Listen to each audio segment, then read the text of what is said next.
Hey guys, Tamika of Custom Wood Burning here with another live selling video. This one is to touch on a difference that I'm in the process of learning about selling art versus selling commodities, with a asterisk on handmade because it's kind of in the middle.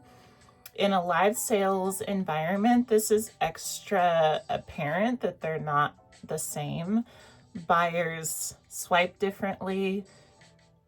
Advice that we take on how to sell our items really depends on which pocket it's in, right? So an artist, for instance, that only does original items, they can't really take advice from a massive liquidation seller that does dollar starts and free shipping on everything. The offer is not the same, and the audience is not the same. The buyers are looking for something different. They're tapping in for something different. And so this is something that I'm sharing as I'm learning it. I just finally, I've been more in the handmade space and just stepping in and leaning into the art thing wholly. And then I do dabble with resell as well. So it's very apparent that there's a difference across the board. The opinions, the show processes, the starting bids, a lot of things, the time, all these things. Art and handmade inventory is a different thing to come up with. And so dishing it out is like, we have to approach it differently. Anywho, starting with some definitions for art and commodity. Straight from the Goog is probably the best is probably the best lead. So art is a deeply personal, non-fungible, which is to say not easily replicated, one of one, real difficult to copy, real exclusive type of deal. A non-fungible expression of the human experience, valued for its ability to provoke thought and emotion. This is art. We're going to come back to why this definition matters. Commodity is a standardized, interchangeable good that is driven by market demand, like broad market demand, profit, and utility. So with art, it's very subjective. It's very meaningful. It's very meaning oriented. How, when we look at art, when we're buying art, when we're making art, what does that feel like? What is that doing, right, to our audience, to our creators? That's the key thing with commodities. It's more about like volume and very objective, like how many people can I sell this to, and just what do the masses want, and what's the lowest cost I can get it. It's very like financial bottom line oriented. This is why there's a lot of like starving artists and stuff, because it's not the driven, the compass is not money. Beautiful when there is a balance to be found with the subjective, meaningful nature of art, when it connects with its audience to where it is, full-time income generating. But by and large, this is why there's a lot of starving artists, because they're not in it for the money, they're in it for the meaning, and they want people to buy things because it matters in some kind of way, not just because it's like stuff, if that makes sense. Anywho, so this matters when we're selling the things, especially in live sales, because the audience is looking for something different. An example that I came across was, I've been diving into this a lot on the Insta. an example I came across was if there's a painting, for instance. I don't do painting, but if I did, I might try to describe it as this is a 12 by 18 inch acrylic pour that is sealed and signed, and I dated it, and it comes with a certificate of authenticity, and it's these dark, moody colors. So, if you're into that, this is for you. Or I might describe it as, which is the commodity one, the objective, what it is, that's the commodity selling. Or I might offer my painting and describe it as, okay, this is my first dark, moody piece that I've made. Typically, I try to keep it light, bright, and shiny.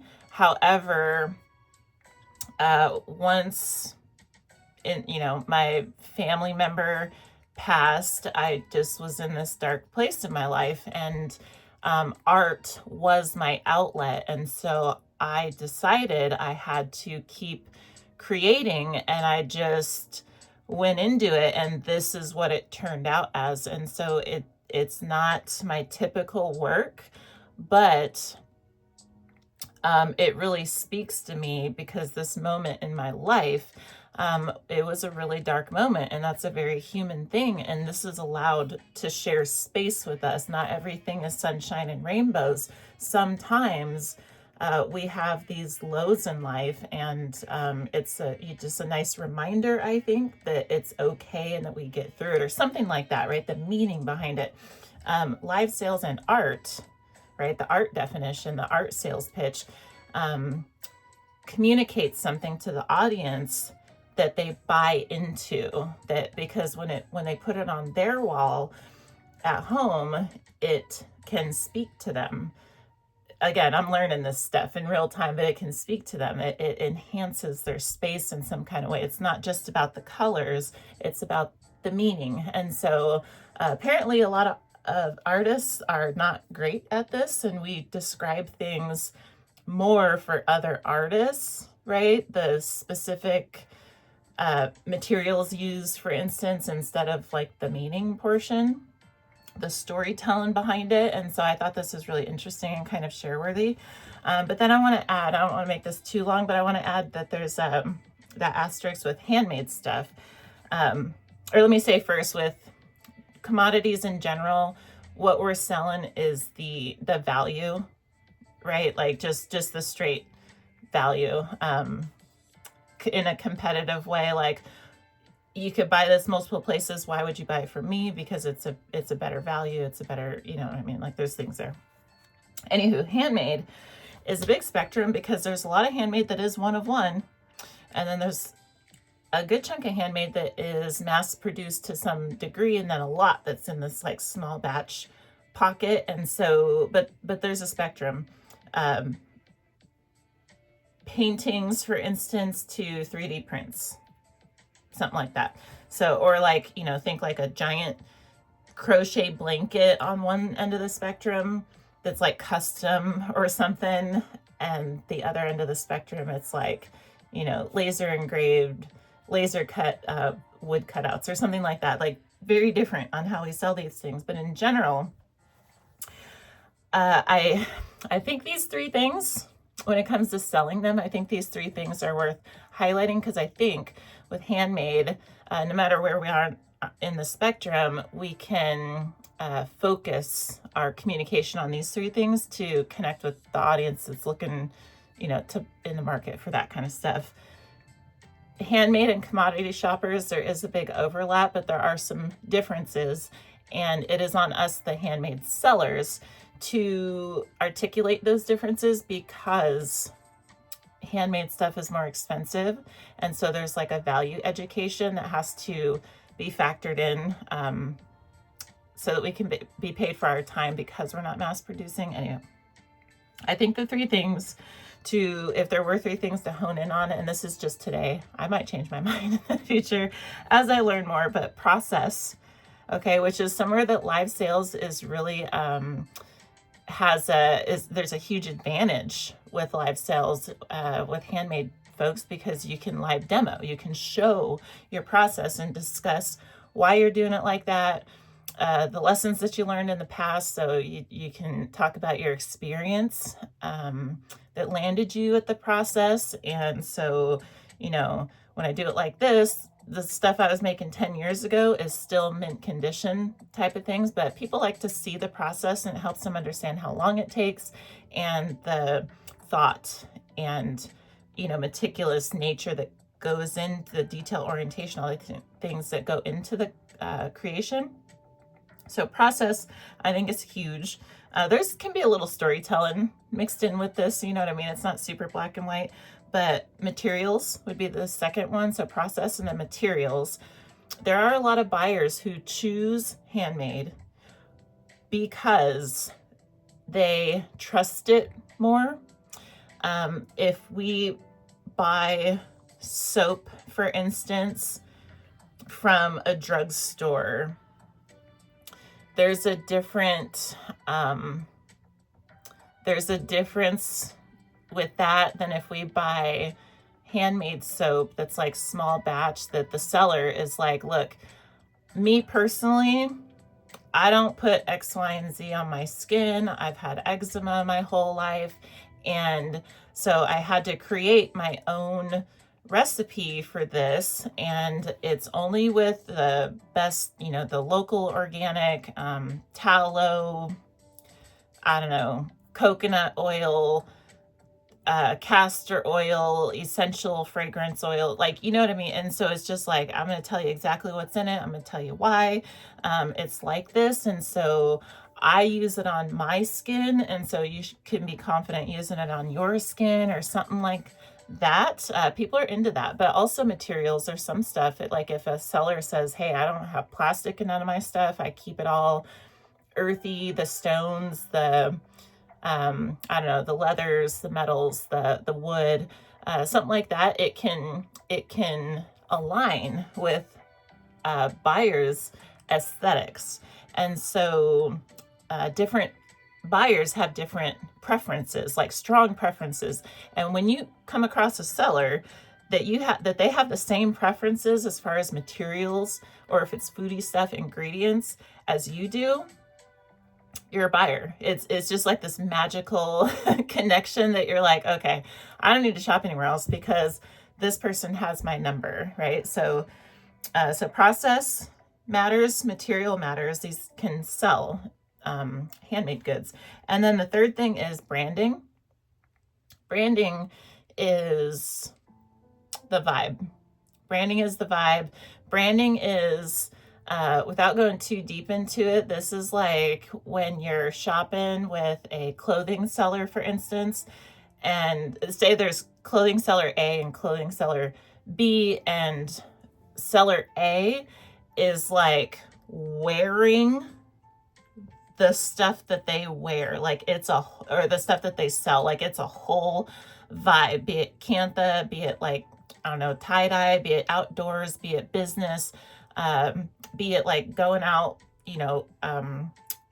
long evening gowns, like dress-up attire, whatever it is, it's a vibe, right? And if they're rocking it well, and then their personality matches, and the color palettes and all this kind of stuff, you're like, I'm here for that, right? If it's like a clothing seller B who's like, I don't know, I just got they're just like, I could never sell clothing because I just wear tank tops and hoodies all the time, right? I'm not like a fashionista by any means. However, if I was selling clothing, I would be more like seller B, where it's like, I'm in a hoodie, but I'm trying to sell you evening gowns, right? Like, people ain't going to buy into that because they're like, you don't even, like, something here don't match, like the math doesn't math, something like that. And so if we're buying, there's like a trust factor. There's like a trust factor with the branding. It's like, whatever you're selling, you're supposed to be the expert, right? You're supposed to live and eat and breathe that vibe, and that vibe is what people are buying into, because you just like the same as when people shop in like the fashion magazines and stuff. The photographer, they know, that's why there's like these models for all the things, right? They know that people like, you see it and you like a little bit kind of like, well, I want to be a little bit more like that, or I feel like that would make, if I wear that, then that's going to make me come across like that, with that confidence or that whatever. And so with handmade stuff, this matters, right? If we are skincare seller and we have glowing skin, that's amazing. If we sell, even if we sell, I don't know if handmade makeup has got to be a thing, right? If we are wearing it and it just looks like, you know what I mean, perfection, is like, I want that. I want that, right? Because I want some of what you're having. I want that vibe in my life. And so, and then there's an exclusivity factor here too. But in general, handmade, process, materials, and brand, I think when I look around the platform, I think that these are the main factors that really, really increase the value and get buyers' attention, and retain buyers, or get repeat purchases, because it connects in a certain way. Because when you're buying handmade, you're not buying just stuff just to have stuff. There's some, you're choosing consciously to spend more money because X, Y, or Z. And I think that X, Y, or Z is the process, the materials, and the brand. So with art and commodities, it's about meaning, and then like market value, demand, and profit. And then all that in between is the handmade stuff. And the way we sell it is simply different. And so, so this is the Chew for today. I hope this is helpful, whether we are selling art or handmade or commodities, right? Because it works backwards too. If we're selling commodities, people ain't interested in us storytelling forever. They'll swipe right out because they ain't got time for that. They're like, run your stuff.